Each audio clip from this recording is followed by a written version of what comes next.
I've been a fan of you for a long time, so this is a dream come true to ask this question and say hello.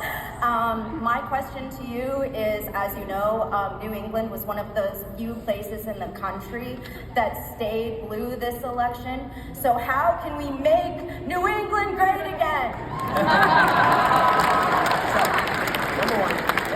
Number one, New Hampshire came very, very close to turning red. That state came very close to turning red. However, what I will say is that in deep blue states, right? I was from a deep blue state. I was from California, and then I left because it was terrible, and I went to Florida, which is an amazing state.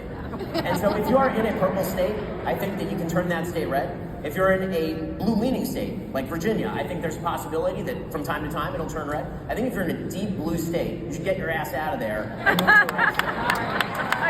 And the reason I say that is because, here's some good news. You want a piece of good news? Here's a piece of really good news. Okay, so they screwed up the 2020 census.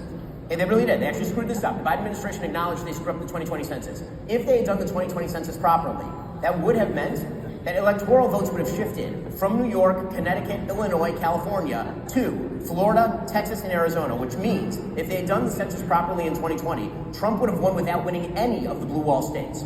That means by 2030, Republicans are in a commanding electoral college position. So, come on down. It's great. Okay, so I just want to finish.